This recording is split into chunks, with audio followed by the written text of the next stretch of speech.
যুক্তরাষ্ট্র ও ইসরায়েলের যৌথ হামলা আর মধ্যপ্রাচ্যের কোনো দেশ এখনও পাশে দাঁড়ানোর পরও ইরান যুদ্ধে কতদিন টিকে থাকতে পারবে তা নিয়ে চলছে বিশ্লেষণ।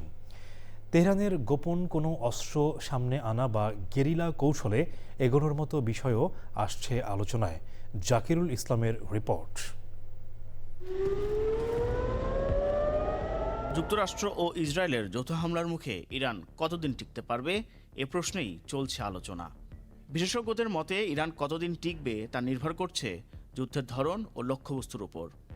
বর্তমান সামরিক ও ভৌগোলিক রাজনৈতিক পরিস্থিতিতে বিষয়টি নানা শর্তের সঙ্গে জড়িত। যুক্তরাষ্ট্র ও ইসরায়েল তাদের আধুনিক বিমান বাহিনী দিয়ে টানা 4 থেকে 6 সপ্তাহ তীব্র বিমান হামলা চালাতে সক্ষম। এতে ইরানের গুরুত্বপূর্ণ সামরিক স্থাপনা বড় ক্ষতির মুখে পড়তে পারে। এই সময়ের মধ্যে দেশটি দুর্বল অবস্থায় পৌঁছাতে পারে বলে মনে করছেন বিশেষজ্ঞরা। তবে ইরান যে গোপন অস্ত্রের কথা বলছে তার উপরও পরিস্থিতি নির্ভর করতে পারে। 2025 সালের জুনে 12 দিনের যুদ্ধে ইরানের আকাশ প্রতিরক্ষা ব্যবস্থা এবং সতর্কতামূলক সংকেত জালিকা মারাত্মকভাবে ক্ষতিগ্রস্ত হয়। বর্তমান হামলায় আকাশপথ রক্ষা করতে ইরান হিমশিম খাচ্ছে। অনেক সংকেত কেন্দ্র এবং উৎক্ষেপণ যন্ত্র ধ্বংস হয়ে যাওয়ায় দ্রুত মেরামত সম্ভব হচ্ছে না। সরাসরি প্রচলিত যুদ্ধে ইরান দীর্ঘদিন টিকতে পারবে না, তবে তারা ক্ষয়িষ্ণু যুদ্ধ বা দীর্ঘস্থায়ী গেরিলা কৌশল নিতে পারে। ইরানের কাছে প্রায় 1500 থেকে 2000 ব্যালিস্টিক ক্ষেপণাস্ত্র রয়েছে। তারা ইসরায়েল ও মধ্যপ্রাচ্যে মার্কিন ঘাঁটিতে হামলা চালালেও এর তীব্রতা আগের তুলনায় কম বলছেন বিশেষজ্ঞরা।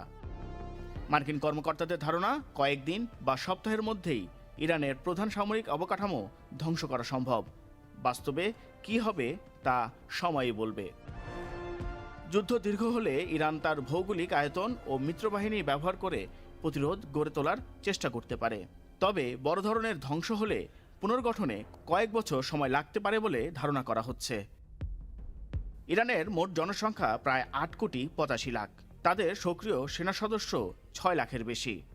বিশাল ভূখণ্ড কৌশলগত সুবিধা দেয়, কিন্তু দেশটির অর্থনীতি ভঙ্গুর। সাম্প্রতিক অভ্যন্তরীণ বিক্ষোভ সরকারের রাজনৈতিক ভিত্তিকে দুর্বল করেছে। আকাশ ও প্রযুক্তিগত সক্ষমতায় যুক্তরাষ্ট্র ও ইসরায়েল জোট অনেক বেশি শক্তিশালী। সামরিক বিশ্লেষকদের মতে যুক্তরাষ্ট্র 4 থেকে 6 সপ্তাহ তীব্র হামলা চালাতে পারবে। এরপর রসদ সরবরাহে চাপ তৈরি হতে পারে। শুধু আকাশ হামলায় সরকার পুরোপুরি উৎখাত না হলেও বড় ধরনের ক্ষতি হতে পারে।